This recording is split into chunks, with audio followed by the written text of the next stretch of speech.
Hi, everyone. My name is Matt Shed, a DeKalb resident and the host of Shakira's Corner. This is a show where we discuss pertinent agenda items from the Board of Commissioners meetings with Commissioner Chakira Johnson, as well as share community updates from District 4 of DeKalb County. In addition to serving on the Board of Commissioners, Commissioner Johnson is also a member of three county committees, and those are the FAB Committee, which handles finance, audit, and budget, the ERPS Committee, which handles employee relations and public safety, and the PWI Committee, the Public Works and Infrastructure Committee. Commissioner Johnson has five focus areas for District 4 of DeKalb County. Those are housing, infrastructure development, youth development, Memorial Drive revitalization, and services for new Americans. And today we're doing a little bit of a recap of 2025 and also looking ahead to 2026. So, Commissioner Johnson, how are you today? I am great. How are you today, Matt? I'm great. So good to be with you. Too. Can Yeah. you believe it's the end of the year already? I know. I know. So, yeah, on that note, it's been 1 year since you've been in office. Could you tell us a little bit about what what spurred that decision for you to get into office? Was there a particular moment where you decided that you're going to go after this position? There were a couple of moments. So everyone knows, I was on Stone Mountain City Council for a really long time, for 16 years, and I was definitely at a point where I felt like I wasn't being as productive on the city council as I wanted to be, and was really kind of looking to move on from that opportunity. And I was talking with former Commissioner Bradshaw and his aspirations, and knowing that there would be this opportunity for an open seat, because I didn't want to have to run against Commissioner Bradshaw, because I greatly respected the work that he did in while he was in this seat. So when the opportunity presented itself to succeed him, and looking at just, was I done my input in being a public servant, and did I have the energy? And I just, assessed the situation, talked to my mom, talked to friends, and really felt like I still had something to offer the community when it comes to being an elected official and a public servant. So decided to throw my name in the hat and see where it took me. Awesome. So, a year in, how has it been? I mean, what are some kind of big picture reflections on what you've learned and how you feel like things are going? So my running joke is, we're a year in, but it feels like it's at least 2 years. Like, there's some dog years here when it comes to being an elected official. We've tackled a lot of really big issues on the Board of Commissioners this year, and some of that, was in the first couple months. We had some really big items. We had the water rate increase and the water protections. We had a really large budget to approve. And then with the new CEO, myself, and two other new commissioners, we've just really had to hit the ground running. So my previous elected experiences really helped me be able to do that, as well as having a great staff behind me that were here before, which is Alicia Brooks as chief of staff and Carrie Cordes as communication. So together, I think we've been doing really good and making sure that we're talking with the constituents, meeting them where they want us to meet them, and just really focusing on the items that are important to District 4 constituents. Yeah. So could you tell us a little bit about some of those items? Like what were things that you've learned that needed to be addressed, or kind of that how has your perspective changed on some of the challenges that DeKalb County's facing in District 4 and some of the strengths that you didn't know about before? Right, that's a really good question. I would say the number one thing that did not realize was as bad as it is and needed as much work as it does is our housing and our homeless situation. It was not really a focus of mine on the campaign trail when I first started out campaigning for the office, but as getting into more and more campaign mode and getting closer to being actually seated, it was really apparent that the focus is really going to have to shift to housing and our unhoused situation. So that item was something that I was not really expecting to be so big. But we've put a lot of work into that as not just District 4, but the entire Board of Commissioners as well as the CEO. And I think the other item would be the water infrastructure and making sure that we're adhering to the consent decree. When you're not seated in these seats and you're not a part of the executive session conversations for for good reason that not the public isn't privy to everything going on, but when you do get behind the scenes and you get to hear about some of the things that need to get done, specifically when it comes to the consent decree, it was really a good timing for me to be on the board with my background as a civil engineer. It's been really helpful to really be able to lend that voice and really understand what's happening and just to be a support for our department of watershed and all the work that they need to do. So I think those would be the kind of like the two biggest ones that were a little surprising to me versus what I thought I would be focusing on when I was campaigning. And are there any kind of hidden strengths or gems of what we're doing well that you've picked up over the year? I think, well, I don't know that it's a hidden strength, but I think it's just been re-solidified to, for me, just the strength of our community and our constituents who are just really champions for what they want, whether it's to yell at us or to congratulate us. They're really strong in telling us what they want, and voicing their opinions. And I've just really gotten a lot of amazing support from our constituents, which is really helpful for me, letting me know whether I'm doing a good job or not. It's always heartwarming for a constituent to just pull you aside and say, "Hey, I get your newsletters. You guys are doing good. Or I've seen your podcast. I really appreciate it." So that has, I don't, may not be a hidden strength, but it's definitely one that is always really great to connect with, and I really appreciate it. Oh, that's great. I love hearing that. And I love hearing that this project is making an impact and helping people stay informed. If, while we're on the subject, and I know we'll probably get to this at the end, but what's the best way for those that are listening that maybe haven't voiced their concerns or thoughts or encouragement?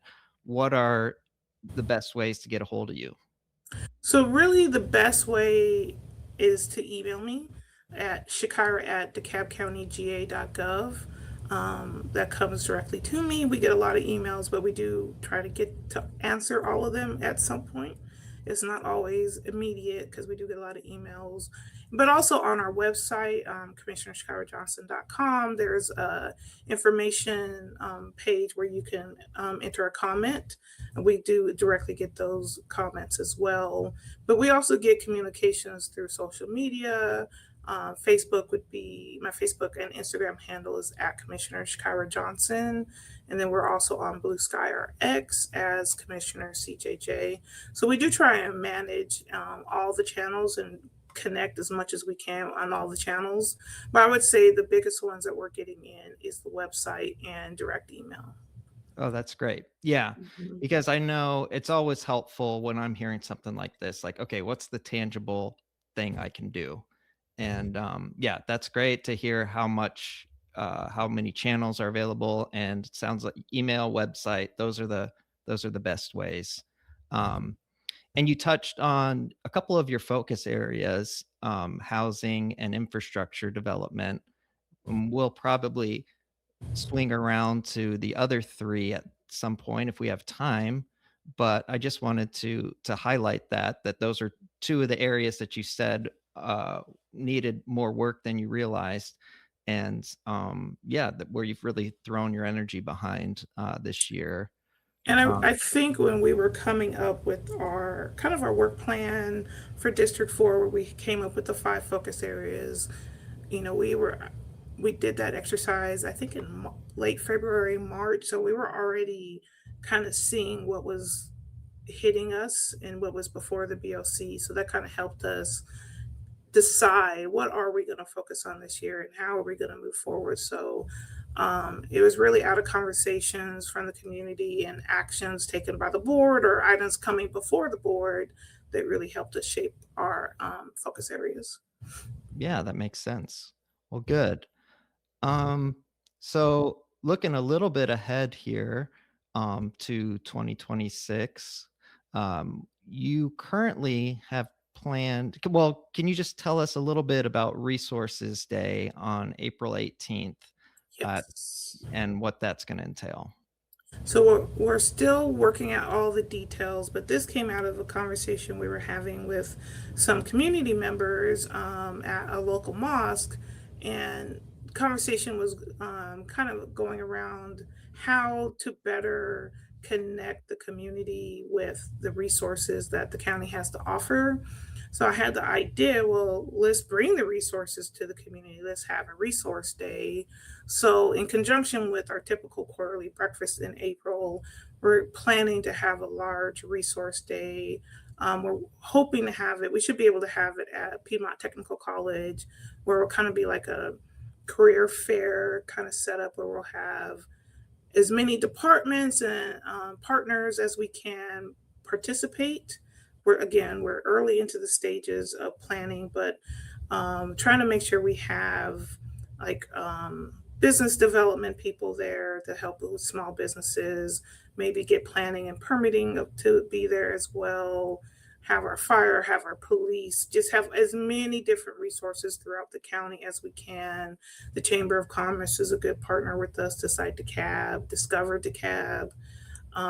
The side DeKalb is our economic development arm. Discover DeKalb is the tourist arm. So just having a bunch of booths and resources and really making it a large, big day is the overall vision and goal for the day. So me and Alicia and Carrie are working on getting that executed, but really looking forward to it. It's really exciting. We were talking with Zach Williams the other week, who is our chief operating officer for DeKalb County, and I don't think anyone has done a resource day like this in quite a while. So it'll be really nice to bring this to District 4 and just make sure that our constituents, our businesses are aware of all the resources that they have in the county. And we're going to bring it to them. So hopefully we get them to come out and participate. That's great. I mean, it just fits with the theme of this podcast, which is giving people access to all the things they might not even know about, which has been a really fun part for me, just getting to meet these department heads and hear about things I didn't know were available to us as residents of DeKalb County. So that sounds very much in line with what we're doing here. Um, Yes. And I think part of the vision of this podcast, of our newsletter, of the resource day, of our quarterly breakfast is to make sure that we have a well informed constituency so that they know what's happening, they know what resources are available. To me, communication is so, and education and just information is so critical to help. It helps me do my job when I know the constituents are aware of what's going on and can give intelligent feedback back to me because they understand the process, they understand the nuances, and it just can make our job on both sides, their job as the constituent, as me as their elected official, a little more smoother and make sure that we're communicating more effectively. no, yeah, that makes a lot of sense. And so that Resources Day is planned again for Saturday, April 18th at the DeKalb Conference Center at Georgia Piedmont Technical College, and that's located in Clarkston. Um, Yes. so we will be talking about that, I'm sure, and reminding people leading up to that exciting day. And you just mentioned the community connection breakfast that you've been having. Could you talk about the that's going to be kind of in connection with the second one of this year is going to be in connection with that Resources Day, correct?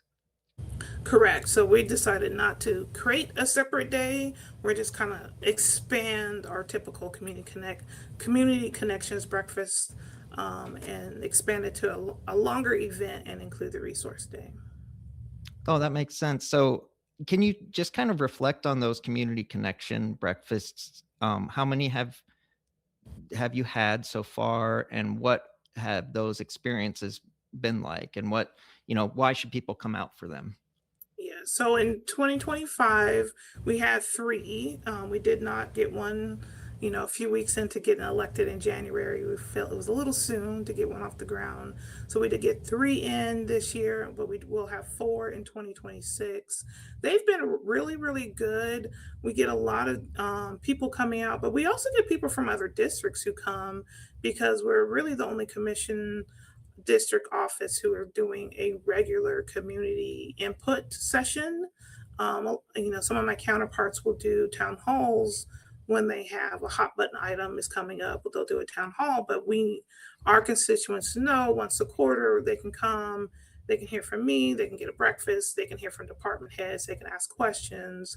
So they've been really well attended. Really like the conversations that we've had in these meetings. We've had Jacob Vallow present. We had someone, the last meeting, we had someone from Clerk Deborah DeBerry's office present. So we have really had a lot of good and interesting people. We've had code enforcement. So just a lot of resources who can be able to speak directly to the constituents and provide them with the information they may not know. So our first one in 2026 will be January 31st at East Central DeKalb Senior and Community Center on Elam Road. And we will have our tax commissioner, yet another Commissioner Johnson. He will be our presenter. We thought this was really good timing because to get out in front of anyone who may want to do some appeals on their tax bills or make sure they have the right homestead exemptions. Those deadlines are typically in April. So we wanted to have him come out and speak to the community well before those deadlines are due so that people have the information they need to make sure their tax bills are what they need their tax bills to be. That's good timing for that. Do we know, oh, never mind. I was going to ask about the second one, but that's April 18th. Yes. So, yeah. And what can people, obviously they're getting information from your guests. What else can people expect at those breakfasts? So we always have really good food. I think if you're trying to get free breakfast. Oh, all right. Yes. If you're trying to get the community to come out on a Saturday morning at 9 a.m., you should feed them. And we do. And our breakfast is usually pretty good. So that helps. But they can also just know that we'll have community resources, whether it's the presenter. We're also working to get tables set up from like the Urban League, who's doing the RAP program for water affordability. We're trying to get the planning consultant who's doing the text amendment or the rewrite to our zoning and sign ordinance, get them available so people can find out more information about that. So the overall goal is to just provide a good, fun community atmosphere, but really provide as much information from as many departments and resources as we can. So which is why it really does make sense to do an expanded one in April, because that's kind of the goal of Community Connection Breakfast anyway, is to connect the community to the resources that are available to them because of our amazing county that is DeKalb County. Yeah, absolutely. It sounds like they've been a big success so far and look forward to seeing it grow in 2026. Successes, you want to talk about your back to school event and how that went? Because I know that was we had a big turnout for that, right? We had a really, really big turnout. So that was Chakira's Cookout. That is what we're calling our back to school event. That was a lot of fun. We had a lot of partners in that. We had a lot of volunteers and donations. So we were able to provide, I forget the number, but they may have given you the exact number, Matt, but we were able to provide a lot of school supplies. We had health screenings, we had free haircuts, we had food. We really had a lot of fun. We had bouncy houses. We just had a lot of resources. The school board came with their mobile bus. We had fire department. I think we even had SWAT there. We had Commissioner Ted Terry on the grill, flipping hot dogs for us. we Awesome. and yeah, that's a funny photo right there. Um, fun fact: Commissioner Ted Terry really likes hot dogs. I learned that during the planning session of this. Um, so it was really nice to see the community come out and support, but also just again to be able to provide those resources to our community and have an impact. Um, and we do it at usually the last weekend in June is where when we're planning on having it. I know it's a little early to be thinking back to school. So school usually doesn't start till August, but if you everyone really starts thinking about back to school events in July and it's hotter and it's a little more crowded field. So we're trying to get it in so people can go ahead and start checking those things off their list. Yeah, it was a lot of fun. We had live music, so be on the lookout for that. We're planning it, to expand it and make it even bigger and better in 2026. That's great. Yeah, I'm sure hopefully we'll have an even bigger turnout. I'm sure we will. And Yes. we'll keep everyone posted as we get closer to that in 2026. Something else I wanted to ask you about is board vacancies. And could you just tell us, kind of first big picture, what are boards and also why they're important? So we have, as commissioners, well, as the county, we have a plethora of boards, and these are the boards are made up for different entities for different reasons. So we have like a community council, we have airport advisory board. We just sat our first SPLOS 2 resident advisory board. So depending on the topic, there might be a board to help guide or advise the board of commissioners on how to make a decision. And typically, each board member, commissioner, has at least one appointment to make to these boards, except for community council. That one's a little different, but it's an opportunity for us as a commissioner to pick somebody in our community who might have that expertise in that matter, but also just as a way to make sure that the voices that have a seat at the table for these items can be a good representation of our constituency. And that has been really one of our focuses here in District 4, being that we are I think we are the most diverse district in DeKalb County, largely in part because we have Clarkston, which is the most diverse square mile in America. So we are all laser focused in trying to make sure that our board representatives are represent geographically across the district, but also making sure that we pick people who have different backgrounds, different ethnicities, different religions, just so that we have a really good snapshot of what our constituency makeup is like. And then, they're lending their voices to decisions that can be made by the Board of Commissioners. So most of these are advisory committees, but we take the advice or the information back, and as a Board of Commissioner, we make the final decision. So it's really a great way for a constituent to get involved. They're all volunteer, but it's a really good way for a constituent to get involved and just lend their voice to a matter that may be important to them. One of them is our animal advisory board. The animal advocate, Dave Thomas, that I selected, him and his wife, I've known them a couple years now. They live in my neighborhood, and they're so into animals. They literally have cat motifs on their car. Wow. And they were already doing trapping for spay and neuter for cats, for feral cat colonies, and transporting animals on their free time. So when I knew I needed to make an appointment of a resident of District 4, he was one of the first people I definitely thought about, because I already know that is a passion of his. And I knew he'd be able to translate that passion into representing the district as well as me on these committees, and being able to bring that back to us. And just it is a good way for us as commissioners to make sure we're tapping the talent that we have in our districts. So is that something that people, if they are interested in serving on one of those, should they let you know? Or is it just kind of solely you kind of based on people that you know? It's a little bit of both. So I know we had some vacancies early this year on our community council board. That one is different. We have 11 appointments to make for that one.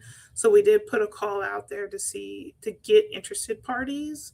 I think we might still have one vacancy to fill on that one.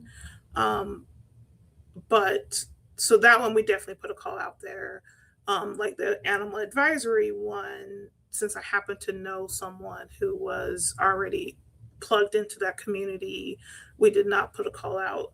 If he had not accepted, we would have put a call out to the community to see who else was interested. So it's kind of a mixture, um, especially for those more technical ones like the airport advisory. Still trying to fill that board because that is a little more nuanced and not most normal general people don't have a knowledge of intimately of how airports and piloting and all that works. I know I don't have that expertise, and I don't think I know anyone who has that expertise that lives in District 4. So that is an example of one that we'll put a call out for to see if anyone is interested. So if you guys are interested and have that background, please let us know. We actually were just provided an update, I think the other day that I need to delve into, but we can get a list of vacancies and put it out there for everybody. Absolutely. Yeah, we'll include those we'll put it up on the screen right now, and then we'll also include those in the show notes if people want to reference that. So I want to circle back just for a few minutes to the other focus areas that we didn't get to touch on as much. Some of them indirectly we talked about. Well, we talked specifically about housing and infrastructure development at the beginning. Are there any other things about those focus areas that you want to touch on that we didn't? Um, I will say that those two actually really do go hand in hand. We really have to make sure we have good infrastructure as we're working to improve and expand our housing stock and the work being done to make sure that we have a diversity in housing, whether it be the affordability of the housing or the type of housing, is something that I think is safe to say all of my fellow board of commissioners and Madam CEO are really interested in and trying to solve a problem that we have. And I think one really big project that we had earlier this year that we highlighted, I think, in a previous podcast was the purchase of 60 units at Park 500, and how that is just going on, getting on. Those 60 units are getting put online as we speak. It's my understanding. That was the goal anyway. By the end of 2025 or beginning of 2026, we'd have 60 units to help transition people out of extended stays and into more permanent housing. So that was a really exciting project that is in District 4, but was voted on unanimously by the Board of Commissioners and spearheaded by the CEO. So it's really kind of been a fun year to see those type of projects happening in District 4. One we haven't touched on, which is somewhat infrastructure, but also touches Memorial Drive revitalization, is the purchase we had earlier this year at 4380 Memorial Drive, which is the tax commissioner's office. As a citizen, before I got elected, I did not know that we had been leasing that space for like 30 years for about $1 million a year, as well as us funding any upgrades that we were making to the space. So we're putting out a lot of money for property we did not own. And gratefully, the new administration saw that as a problem as well. And one of our first, well, I can't even say one of our first big actions because we had a lot of big actions this year, but one of our exciting actions this year was purchasing that property outright. And I know there are plans to revitalize that property, and they're working on what that might look like. So I think we're going to still see government services there, but it's an opportunity. It's about 27 acres. So it's an opportunity to really revitalize that start of the Memorial Drive corridor for District 4, and really put a lot of county dollars into our district. So I'm really excited to see that get off the ground. Well, that's great. Yeah, so that Anything else about Memorial Drive that you want to say? Well, since we're on the subject. Yeah, so we are still working to get the markers up and the big entryway signs. Still working through that process. As everyone knows, when you're working with GDOT, things can be a little slow, but it's still a work in progress. And we're going to get those installed as soon as we can. Another project that we're working on GDOT with is some mid-block crosswalks with the big flashing beacons that will make it safe for people to get across Memorial Drive and not just jet out in traffic like what's currently happening, because pedestrian safety along the corridor is very important.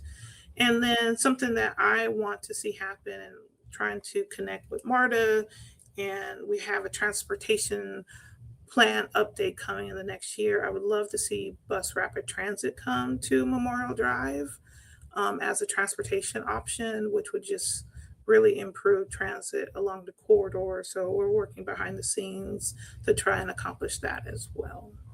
Great. A lot of stuff happening on Memorial Drive. Yeah, a lot to look forward to. Yes. Um, so in terms Oh, of one more thing before we yeah, get off that. I forgot about this one. This was an initiative that was actually started by my predecessor, and we're finally getting it off the ground. We have secured funding for the DeKalb Chamber to start a planning process for us to see we can, if Memorial Drive can have a community improvement district or a business improvement district. So they're going to spearhead the feasibility study to see if it is feasible to have a CID or a BID along Memorial Drive. And those, when you've seen other CIDs in areas, they really can, these properties tax themselves, and then that money that they tax themselves go back into the corridor and go back into revitalization, to beautification, but also into security measures or just upgrades in the district. So if we're able to show that it is feasible and that there is enough interest, that could really spur a big improvement along Memorial Drive. So that should be kicking off soon. oh great. Man, yeah, a lot going on. Yes. Um, quick, I know we're running out of time here, but youth development and services for new Americans, didn't want to neglect those two focus areas since they're so important. I think the back to school, Shakira's Cookout kind of touched a little bit on youth development. Anything else you want to say briefly? For youth development, we've really been partnering a lot with our youth services division, which is part of our human services department, to make sure that we're spending our dollars in ways that really help mentor the youth. So we provided funding for Girls Clubhouse, which is a girls STEM academy, as well as Rise Up, which is the boys' version of it. And that this past year was held for the boys at Morehouse College. And that's a great program that has been going on for a few years. And they just really are able to meet the students where they are and give them mentorship and kind of just show them some pathways into STEM. So, as an engineer, that's really important to me. We also provided funding for 100 Black Men of DeKalb to do some youth mentorship programs. And, we're just trying to make sure that when we're appropriating funds, we don't have a whole lot of money to appropriate. But when we do, we want to make sure that we're appropriating those funds to successful nonprofits or departments within DeKalb County that will help us meet the goals of our focus areas. So that is one of the ways that we were able to really achieve some wins in the focus area of youth, focusing on our youth commission or youth development. And then when it comes for new Americans, we really wanted to make sure that we're hearing their voices and plugging them into, like, the conversation we were having earlier about sitting them on certain committees when when seats are available and when it makes sense. But it's really important that their voices are included in shaping what the community sees. So especially when it comes to the SPLOS committee, the gentleman, Mr. Taha Adow, that we have on there, that appointment, he's from the Clarkson community and is a child of immigrants, but he's also engineering. He's a really good, strong candidate for that position. So it was really important for us to make sure that we're being really strategic in where we're placing our board appointments so that we get that connection with our immigrant and new American community. Yeah, great.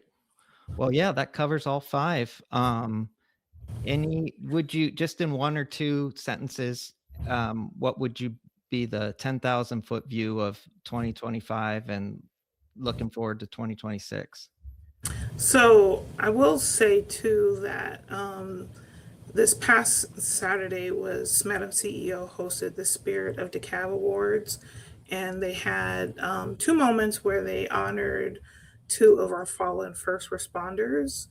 I think, in a high level, if you look at, we lost um, uh, Officer Rose and then Master Firefighter Fant within a month, 1 month apart from each other.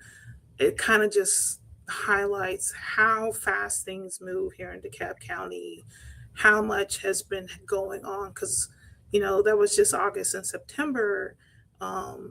And I know their families are still going through it. It was still emotional for me to be reminded, like, man, that wasn't that long ago. So it's just kind of a reminder of, as we're going through the day to day, we're slogging through the agenda items and these long meetings that we have, that we're still really impacting people's lives, and things are really happening that do impact people's lives. um, so I wanted to take a moment to just remember that as well. We've had so many big things that we've worked on as the Board of Commissioners. We talked when we were meeting with, at the time, interim police chief Pedrick, who's now our full police chief. He got appointed the other week. We talked about the real time crime center that's coming on, which was another big vote for us. So we've been doing a lot this year. So, high level, Board of Commissioners, we are busy. We are busy, busy, busy. We're getting a lot of work done. We're working through data centers, not done. Data centers moratorium is probably still going to be in place. Working through that text amendment, and that's a very hot button item. So you name it, we're working on it. But happy to be here, really having fun, doing the work for the citizens. Even though, some of us commissioners can get a little heated on the DIAS, and we can have heated conversations, but at the end of the day, we're all working together to improve the lives of our constituents. And as long as we stay focused on our mission, we can bring some joy and fun to what we do every day. Yeah, the heated part is because y'all care. Because we care. Yeah. Yeah. Sometimes a lot. Yeah, right. That's part of the process. Okay, great. One last time, how folks can reach you? Yeah, so you can email me at shakira@dekalbcountyga.gov, Facebook and Instagram under the handle of @Commissioner Chakira Johnson, or on Blue Sky or X as @Commissioner CJJ. Perfect. Please, so should I also say, please also consider subscribing to the YouTube channel right here if you do find this podcast helpful and you want to know whenever a new podcast is released. Just remember to hit the bell icon so you can receive those notifications in the future. And again, I just appreciate everyone tuning in, and we look forward to sharing more information with you in our next episode. And thank you, Matt. I really enjoyed this recap of 2025. Looking forward to an amazing 2026. Awesome. Yeah. Thank you, Commissioner Johnson. It was good to hear all that good work that's being done and what's coming around the bend. So yeah, we'll see y'all in February. Bye, guys.